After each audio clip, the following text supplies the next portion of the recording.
Hello everyone, good evening. Welcome to Mentee. आज है 25 जून और आइए स्टार्ट करते हैं Hindu analysis. First of all 23 and 24 के लिए apologies due to bad weather conditions in my area. Video upload और रिकॉर्ड भी नहीं हो पाई, लेकिन इन दो एनालिसिस का पीडीएफ आप मेरे टेलीग्राम चैनल मेंटी आईएस से डाउनलोड कर सकते हैं। आइए स्टार्ट करते हैं आज की एनालिसिस। फर्स्ट न्यूज है, president rule is not an option in Manipur, ऐसा अमित शाह ने बोला है क्योंकि वहां सिचुएशन नॉर्मल हो रही है। अब ये जनरल स्टडीज टू पॉलिटी के पर्सपेक्टिव से इंपॉर्टेंट है। अब हम देखते हैं एग्जाम के लिए कैसे इंपॉर्टेंट है। पहले तो ये जानना जरूरी है कि प्रेसिडेंट रूल किन दो ग्राउंड्स पे लगाया जा सकता है। प्रेसिडेंट रूल लगाया जाता है आर्टिकल 356 के तहत, जहां पे स्टेट अगर कॉन्स्टिट्यूशन के मुताबिक काम नहीं कर रही। दूसरा प्रेसिडेंट रूल लगाया जाता है 365 के अंडर, जहां पे सेंटर का कहना स्टेट नहीं मानती। अब क्या इम्पैक्ट होता है प्रेसिडेंट रूल का? काउंसिल ऑफ मिनिस्टर्स को डिसमिस कर दिया जाता है या हटा दिया जाता है। स्टेट असेंबली या तो सस्पेंड की जाती है या डिसॉल्व कर दी जाती है। फंडामेंटल राइट्स पे और हाई कोर्ट की पावर पे कोई भी इम्पैक्ट नहीं आता है।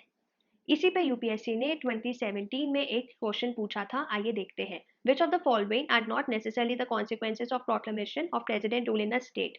इसमें ध्यान रखने वाली बात है कि क्या नहीं है इनमें से कॉन्सिक्वेंसेस प्रेसिडेंट रूल के।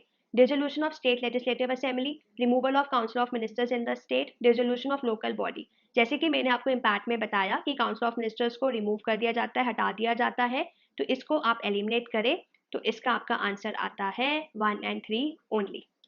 आइए स्टार्ट करते हैं नेक्स्ट न्यूज।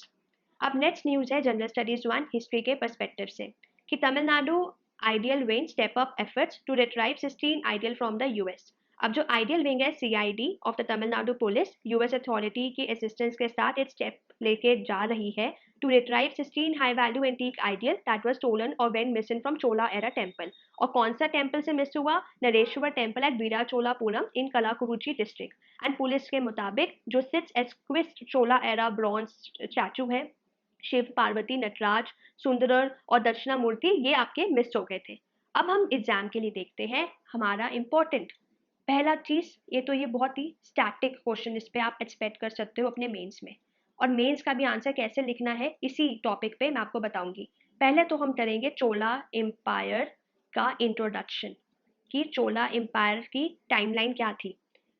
ये आपकी जो टाइमलाइन थी वो थी आपकी 8th से 12th सेंचुरी के बीच में, और ये लॉन्गेस्ट रूलिंग डायनेस्टी थी आपकी साउथ इंडिया की।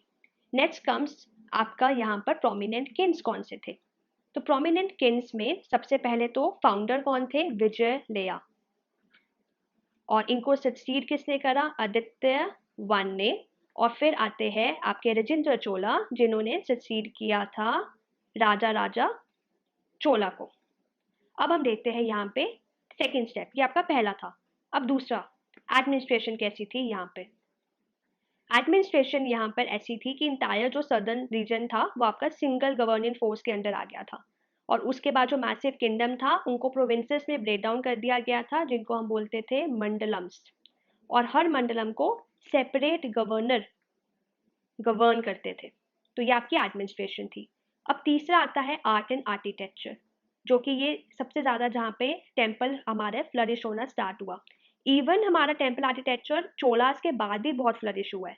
तो ये आपके पहले 3 इंपॉर्टेंट पॉइंट्स बने हैं। अगर मेंस में क्वेश्चन आता है किसी भी डायनेस्टी का, नॉट जस्ट फ्रॉम चोला, कि आपको पहले इंट्रोडक्शन में किंग्स उनके बारे में बताना है, देन आपको उनकी एडमिनिस्ट्रेशन के बारे में बताना है, एंड देन आपको बताना है उनका आर्ट एंड आर्किटेक्चर में क्या रोल रहा है।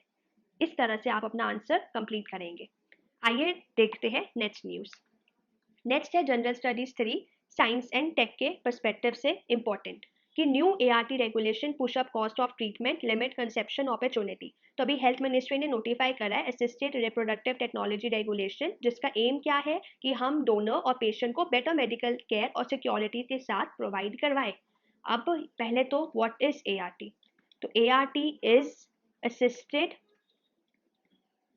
Reproductive technology. अब ये कौन सी टेक्नोलॉजी होती है? ये यूज की जाती है primary to deal with infertility. अब कुछ एग्जाम्पल हम देखते हैं कुछ सर्विसेज एआरटी की। पहला कौन सी आती है आपकी, गैमीट डोनेशन। नेक्स्ट आपकी आती है इन विट्रो फर्टिलाइजेशन, जिसमें it's like fertilising the egg in the lab. तीसरी आती है gestational surrogacy, when the child is biologically not related to the surrogate mother. तो ये इसकी एप्लीकेशंस है जहां ये सर्विसेज यूज की जाती है, एंड व्हाट इज एआरटी। तो you should have a basic idea of this. Now proceeding to next news, the role of the Y chromosome in the cancer outcome studied. तो पहले हम ये देखते हैं what are chromosomes. Chromosomes are thread like structures जो कि आपके found होते हैं न्यूक्लियस में, जो कि कैरी करते हैं जेनेटिक इंफॉर्मेशन। अब जो क्रोमोसोम है वो आपके आते हैं पेयर में, that is one from father one from mother, and total आपके 23 पेयर ऑफ क्रोमोसोम्स होते हैं ह्यूमन बॉडी में, which makes a total of 46 total number of chromosomes. अब यहाँ पे आता है वाई क्रोमोसोम के बारे जो बात हुई है। तो students remember that Y chromosome को हम बोलते हैं मास्टर ऑफ मेलनेस। क्यों? क्योंकि ये बायोलॉजिकली डिटरमाइन करता है मेल सेक्स, एंड यही डिटरमाइन करता है मेल सेक्स के साथ साथ it carries genes also that play a role in sex determination.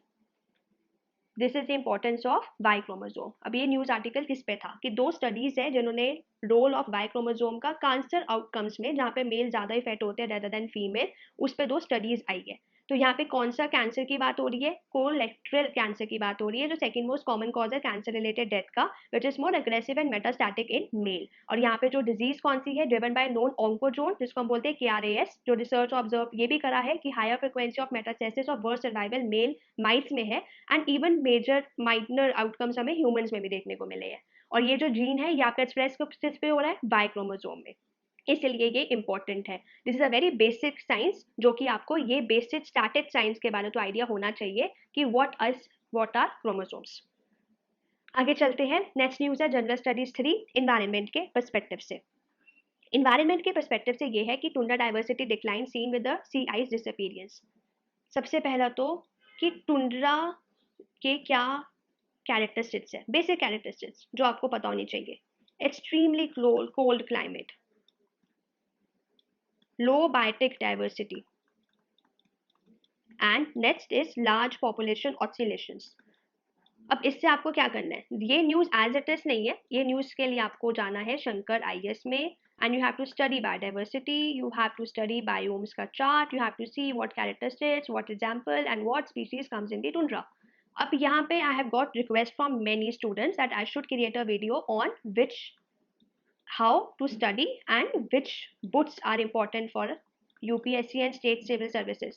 So I'll make a separate video on this, कौन सी बुक्स आपको रीड करनी है और मल्टीपल रिवाइज करना है, नॉट अननेसेसरी बुक्स नहीं आपको अवॉइड करना है, because as a first thing जो आपको अवॉइड करनी चाहिए यूपीएससी प्रिपरेशन में। आगे चलते हैं, next news general studies 3 science. This is a very self explanatory article जो बेसिक साइंस पे आया है, बट जो आपको पता होना चाहिए एक तो ये कि प्रोकैरियोट्स और यूकैरियोट्स में क्या डिफरेंस है।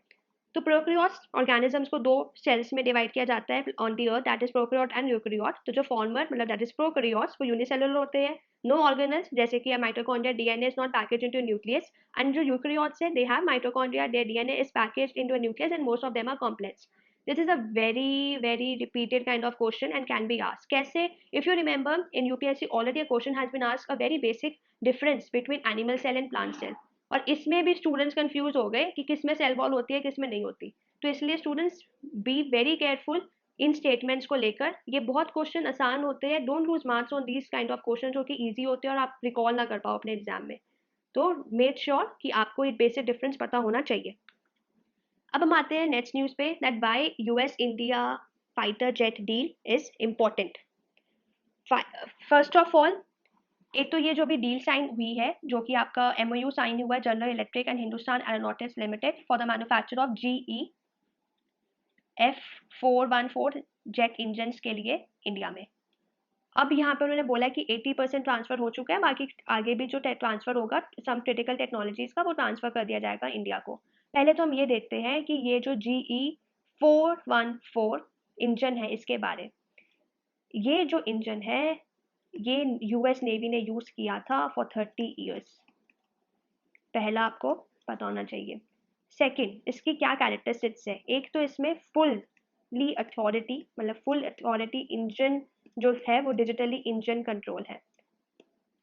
6 स्टेज प्रेशर कंप्रेसर है और साथ ही में एक एडवांस प्रेशर टरबाइन है फॉर नोजल एरिया कंट्रोल। और ये इसकी सबसे ज़्यादा खासियत क्या चीज़ है। एक तो ये अनरिस्ट्रिक्टेड इंजन परफॉर्मेंस देती है व्हेन रिक्वायर्ड, एंड साथ ही में इसका एक्सेलेंट आफ्टर बर्नर लाइट और स्टेबिलिटी है, लाइट एंड स्टेबिलिटी है। अब ये सिग्निफिकेंट क्यों है कि अगर तो डील ये हो जाती है, इट विल मीन कि transfer of almost entire engine technology compare to the engine development agreement जो कि 2012 में हुआ था जी और HAL में for F414 engine with 58% technology transfer. अब हम देखते हैं इसमें इंडिया यूएस के बेसिक डिफरेंस के बारे, जो कि है आपके, एक तो आपको मिलिट्री एक्सरसाइज पता होनी चाहिए कौन कौन सी है दोनों कंट्रीज के बीच में, एंड साथ ही में आपको बेसिक एग्रीमेंट जो कि साइन हुए हैं डिफेंस एग्रीमेंट कौन कौन से, लॉजिस्टिक एक्सचेंज MOU, फिर साथ में बेसिक एक्सचेंज और कॉपरेशन एग्रीमेंट। तो दिस यू शुड नो कि कौन कौन से आपके एग्रीमेंट साइन हुए हैं। आते हैं नेक्स्ट न्यूज़ पे कि does China Pakistan nuclear deal फ्लाउड global rule. तो ये हमने एनालिसिस में देखा था चश्मा 5 प्रोजेक्ट, इफ यू रिमेंबर, कि चाइना पाकिस्तान में जो न्यूक्लियर डील साइन हुई है कहाँ पर हुई है। ये 5th रिएक्टर है चश्मा nuclear power complex, nuclear complex में। और इसमें से अभी कौन से न्यूक्लियर पावर प्लांट है कितने जो चाइना ने पाकिस्तान के लिए बिल्ड करे हैं। ये तो पाकिस्तान अभी करंटली ऑपरेट कर रहा है सिर्फ चाइना बिल्ड न्यूक्लियर प्लांट 4 छोटे जो आपके हैं चश्मा कॉम्प्लेक्स में और 2 कराची में है। पाकिस्तान का ओल्डेस्ट रिएक्टर जो है वो टुकांडा बिल्ड कनुप 1 है, वो डीकमीशन कर दिया गया है, वेयरएज जो कनुप 2 और कनुप 3 है वो भी 1100 मेगावाट चाइनीज हुलून 1 रिएक्टर यूज कर रहे हैं। तो दिस इज इंपॉर्टेंट। अब आते हैं कि बॉर्डर इम्प्लीकेशंस में। अब देखो यहाँ पे ना आपको न्यूक्लियर सप्लायर ग्रुप, साथ में आपको कॉम्प्रिहेंसिव टेस्ट बैन ट्रीटी, आपको वेसेनार एग्रीमेंट, मिसाइल कंट्रोल ग्रुप, इसका आज आप एक लिस्ट बनाओगे और इसमें आप नोट डाउन करोगे कि इंडिया किस किस का मेंबर है और किस किस का मेंबर नहीं है। जैसे कि यूपीएससी ने 2023 में क्वेश्चन पूछा था कि इंडिया इसमें से कौन कौन सी ऑर्गेनाइजेशंस का मेंबर है। तो मेक श्योर आप नोट्स बना रहे हो तो इन चीज़ों को देखो कि इंडिया किसका है और किसका नहीं है। अब हम चलते हैं नेक्स्ट न्यूज़ में। What does US approval for lab meat be. तो अब ये आता है कि क्यों एफडीए ने अप्रूव करा। ये तो दो कंपनीज है, गुड मीट और अपसाइड फूड, उनको रिसीव हुआ है यूएस गवर्नमेंट का अप्रूवल कि वो बना सकते हैं, बेच सकते हैं सेल कल्टिवेटेड चिकन। अब सेल कल्टिवेटेड चिकन क्या चीज़ है। इसको बनाने के लिए दो कंपनी ने पहले आइसोलेट करे सेल्स को that make up the meat and put them in a setting where they have all the resources they need to grow and make more copies of themselves. अब आता है कि इसका ऐसा सेल कल्टिवेटेड बनाने की जरूरत क्यों है। क्यों? क्योंकि इसका पहला तो ये है कि एज अ मेजर स्टेप काम करेगा कार्बन इमिशंस को कम करने के लिए, land use, prevention of animal cruelty और फूड सिक्योरिटी में काम करेगा। लेकिन अगर हम इसको बना भी रहे हैं तो भी चैलेंजेस बहुत आते हैं। चैलेंजेस पहला तो कंज्यूमर एक्सेप्टेंस होनी बहुत ही मुश्किल है, क्योंकि एक तो सब्सटीट्यूट करना और उसको मैच करना ओरिजिनल टेस्ट के साथ, टेक्सचर के साथ, अपीयरेंस के साथ एक बहुत बड़ा चैलेंज है। सेकंड चैलेंज ये है कि जो कॉस्ट है सेल कल्टिवेटेड मीट की वो बहुत ज़्यादा हाई होगी फ्यूचर में। और जो थर्ड आपका चैलेंज आता है कि रिसर्चर को हाई क्वालिटी सेल चाहिए, एक सूटेबल ग्रोथ मीडियम चाहिए जहाँ पे सेल्स को कल्चर किया जाएगा, प्लस अदर रिसोर्सेज रिक्वायर्ड होंगे क्वालिटी और फाइनल प्रोडक्ट को मेंटेन करने के लिए। और फोर्थ रीजन ये है कि बहुत सारी अनसर्टेनिटीज भी है जो इसके साथ एसोसिएटेड है। तो ये आर्टिकल आपके इंटरनेशनल रिलेशन से इंपॉर्टेंट था एंड इवन ये इन्वायरमेंट के साथ भी रिलेटेड है।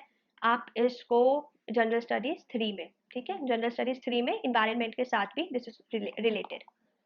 आई होप आपको आज की एनालिसिस अच्छी लगी होगी। ऐसी एनालिसिस के लिए आप प्लीज़ लाइक करें, शेयर करें, सब्सक्राइब करें और बेल आइकन को क्लिक करें कि नेक्स्ट टाइम जब एनालिसिस आए आपको नोटिफिकेशन आ जाए। और आपको जैसे कि मुझे स्टूडेंट्स मैसेज कर रहे हैं कि आपको किन किन टॉपिक्स पे वीडियो चाहिए, I am making a list of those video content जो आपको चाहिए। I will upload it as soon as possible. Thank you, happy learning.